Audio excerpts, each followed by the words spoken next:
The creepiest places your brain can trap you without warning. Imagine walking into your own house, flipping on the lights, and immediately feeling like someone got there before you. Nothing's moved, the doors are locked.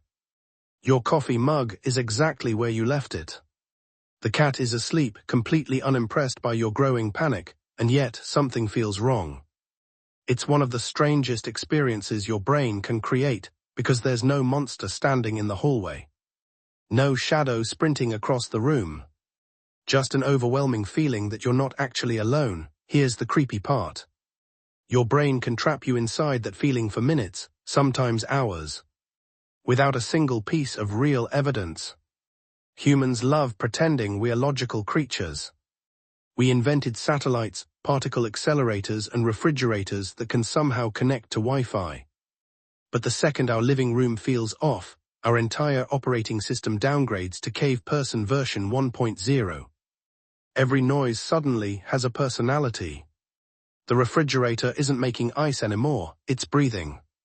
The old wooden floor isn't settling, someone stepped on it. That tiny clicking sound from the ceiling. Clearly the beginning of your murder documentary. What's actually happening is far less dramatic, but somehow even weirder. Your brain never processes every detail around you. That would be impossible. At every moment you're surrounded by thousands of sounds, smells, colors, tiny movements, air currents, and background sensations. If your brain paid equal attention to all of them, you'd never get anything done, so instead it cheats, it builds predictions. Think of your brain like an incredibly lazy movie director. Instead of filming every scene from scratch, it constantly reuses old footage and only updates the parts that change. Normally that's fantastic. You walk into your kitchen expecting your table to still exist. It does. Nobody celebrates because your brain predicted reality correctly. Congratulations. Reality has once again met the incredibly demanding standard of existing. But occasionally something tiny doesn't match the prediction. Maybe a chair sits 2 inches farther out than usual. Maybe a curtain moves because the air conditioner kicked on. Maybe the room is just a little darker because clouds covered the sun. None of these things are dangerous. But prediction errors are exactly what your brain evolved to notice. Millions of years ago, if something looked different than yesterday, there was a chance something with teeth caused it. Ignoring that possibility wasn't exactly a winning survival strategy. The people who immediately became suspicious tended to survive longer than the people saying, "It's probably nothing." It was often a tiger. Natural selection has very little patience for optimism. So your nervous system still treats unexplained changes like unfinished math problems. It wants answers, fast, when it doesn't get them. It starts inventing possibilities. That's why empty buildings often feel haunted. Hospitals after visiting hours. Schools during summer vacation. Office buildings late at night. Nothing supernatural has happened. But every hallway violates your expectations. Places designed for people suddenly contain almost none. Your brain notices the missing social signals immediately. No footsteps, no conversations, no doors opening, no distant laughter. The silence itself becomes suspicious. Humans are intensely social animals. We've spent hundreds of thousands of years surrounded by other humans almost constantly. Our brains learned that total silence usually meant one of two things: everyone already left, or everyone already died. Neither option exactly screams relax. Psychologists sometimes call this hypervigilance. Your attention narrows. Every sound becomes important. Your heart beats a little faster, vision sharpens. Your muscles quietly prepare to react before you've consciously decided anything is wrong. The funny part is that this heightened awareness starts generating false alarms almost immediately. Ever notice how your own house suddenly makes noises after midnight that it somehow never makes at noon? Those noises were always there. The pipes expanded, wood contracted. The refrigerator compressor cycled. The walls shifted slightly with changing temperature. Your daytime brain simply ignored all of it because it had more interesting things to do. Nighttime brain. Nighttime brain has formed an investigative committee. Every creak deserves a full criminal investigation. Another bizarre twist is that anxiety changes what you notice. The more worried you become, the more evidence your brain collects to justify staying worried.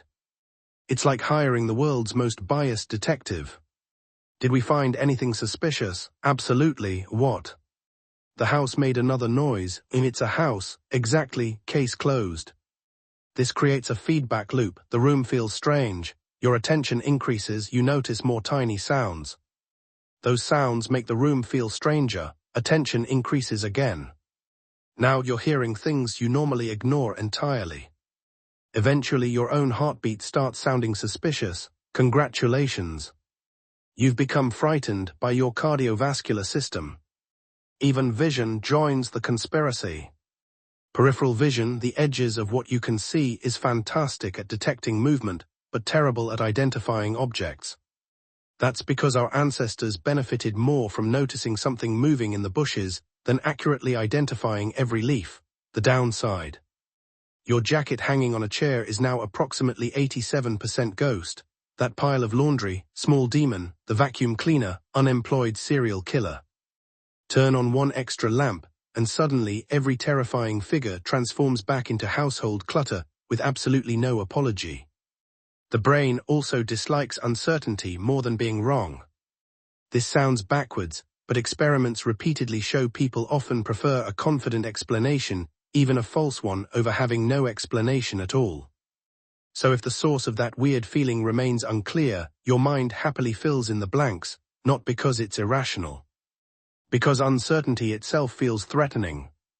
Imagine reading a mystery novel where every chapter ends with missing pages. Eventually, you'd start inventing your own ending. That's exactly what your brain does with reality. It hates unfinished stories. This is also why horror movies almost never show the monster immediately. The unknown is usually scarier than anything special effects artists can build. Your imagination works for free, and frankly, it's wildly overqualified. The irony is that once another person walks into the room, the creepy feeling often disappears almost instantly. Nothing physically changed. The walls didn't become safer, the furniture didn't move, the noises didn't stop. But your social brain received a powerful message. If someone else isn't panicking, maybe we're okay. Congratulations.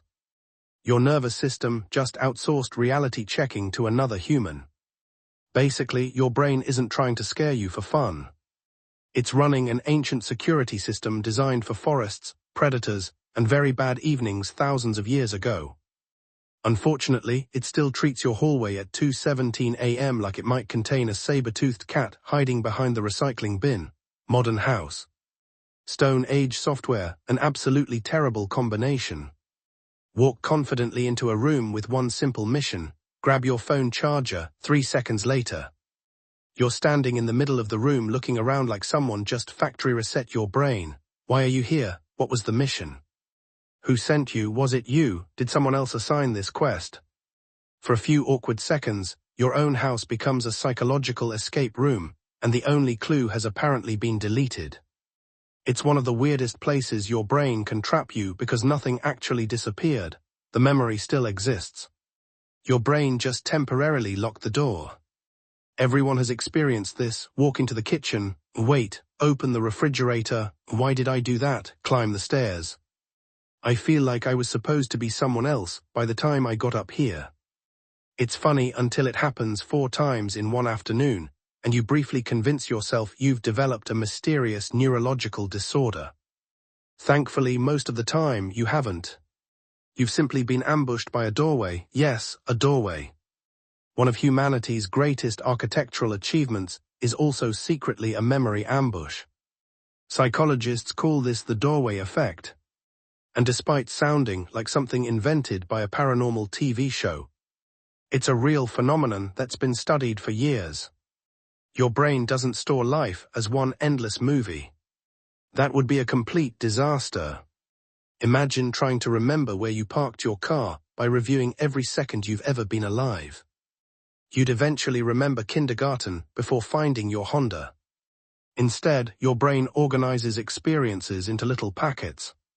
Think of them like computer folders, breakfast, work, conversation, shopping. Watching videos instead of doing the thing you were supposed to be doing. Each event gets bundled together. Crossing through a doorway often signals that one event has ended and another has begun. It's basically punctuation for your life. The problem is that your brain takes this job a little too seriously. You walk from the bedroom into the laundry room. Your mind quietly says, "Excellent, previous chapter complete," except the previous chapter contained the reason you entered the laundry room in the first place. Fantastic work, everybody. Mission accomplished by accidentally deleting the mission. Researchers have actually tested this in experiments. People were asked to carry objects from one room to another. Those who crossed through doorways were significantly more likely to forget what they were carrying compared to people who traveled the exact same distance without passing into a new room, same walking, same object, same time, different wall. Suddenly, your brain acts like someone unplugged the hard drive. Even virtual reality experiments found similar results. Meaning your brain doesn't even need a real doorway. It just needs to believe you've entered a new environment. Congratulations. Your neurons are apparently easy to fool. This says something fascinating about how memory actually works. Most people imagine memory sitting neatly inside the brain like books on shelves. They're not, they're active. They are constantly reconstructed every time you remember them. It's less like opening a file and more like rebuilding a Lego castle from instructions every single time. Usually that's fine, sometimes pieces get left in the box. Stress makes this effect dramatically worse. Have you ever rushed into another room because you urgently needed something, only to arrive completely blank? That's because stress doesn't magically improve memory.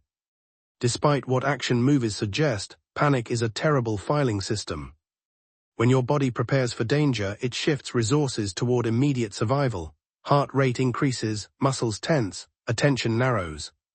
The brain starts asking one important question: are we about to die? Unfortunately, where are my car keys?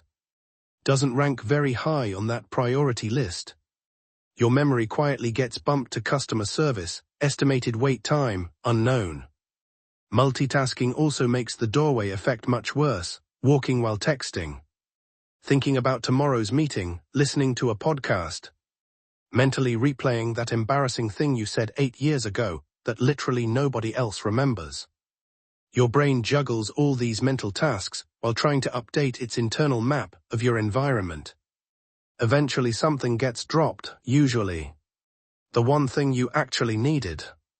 Ironically, turning around often fixes everything. Ever notice that? You walk back into the original room and suddenly remember. It feels almost magical. Like the room itself was storing the information. In a way, it kind of was, not literally. Your surroundings become part of your memory. Scientists call this context-dependent memory. The environment acts like a collection of tiny reminder buttons: the lighting, the smells, the furniture, the angle you were standing.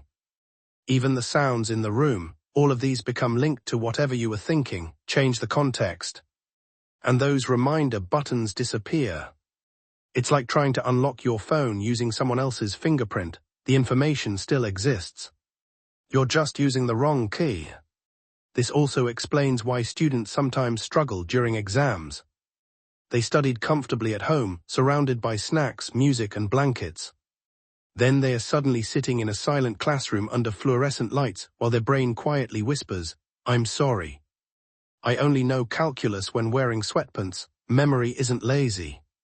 It's just incredibly attached to context. The doorway effect becomes even stranger when combined with habit. Most of what you do every day is automatic. You don't consciously calculate how to brush your teeth, or tie your shoes, or walk to the bathroom. Your brain builds shortcuts because constantly thinking about every tiny action would be exhausting. But automatic behavior creates another problem. Sometimes your body keeps following the routine, while your conscious mind wanders somewhere completely different. You've probably driven somewhere familiar and suddenly realized, "I don't remember the last 10 minutes. Terrifying, a little normal, surprisingly, yes. Your brain was running the routine while your attention drifted. The same thing happens around your house. Your body enters the kitchen because that's where you usually go. Meanwhile, your conscious thoughts are debating whether penguins have knees. They do, by the way. Hidden under all those feathers, you're welcome, then there's aging. People often blame every forgotten reason for entering a room on getting older. While memory does change with age, the doorway effect happens across virtually all adult age groups: young brains, old brains, college students. Parents, scientists, everyone gets humbled by architecture eventually. Perhaps the funniest part is how confidently we try to recover. You'll stand perfectly still in the middle of the room, staring into space like buffering software. Maybe if I rotate slowly. Maybe the memory is over there. No, maybe over here. Ah, yes. The ancient ritual of human loading screens, and somehow it works more often than it should. Because standing still reduces distractions, giving your brain a better chance to reconstruct the missing context. So the next time you wander into a room and completely forget why you're there, don't panic. Your memory probably isn't broken. Your brain simply decided that crossing one rectangular frame in the wall meant it was time to start a brand new chapter. Unfortunately, it forgot to bring the plot with it. Basically, your mind is running life like a TV streaming service. Every doorway is a new episode, and sometimes it skips the recap. You're halfway through introducing someone. This is my friend. Silence. Their name is gone, not hidden, not fuzzy, gone. Your brain has apparently looked at one of the most important pieces of information you know and decided, actually, let's pretend we've never met this person. Now you're standing there smiling far longer than any human should, desperately hoping someone else says the name first. The longer the silence lasts, the worse it gets. Your face stays confident. Inside your skull, however, thousands of neurons are running around like employees after someone accidentally pulled the fire alarm. Where's the name? I thought you had it. I was in charge of birthdays. This is why we need labels. What's even stranger is that 5 minutes later, usually, after the conversation has already become painfully awkward, the name casually strolls back into your head like it just went out for coffee. Oh, you needed me.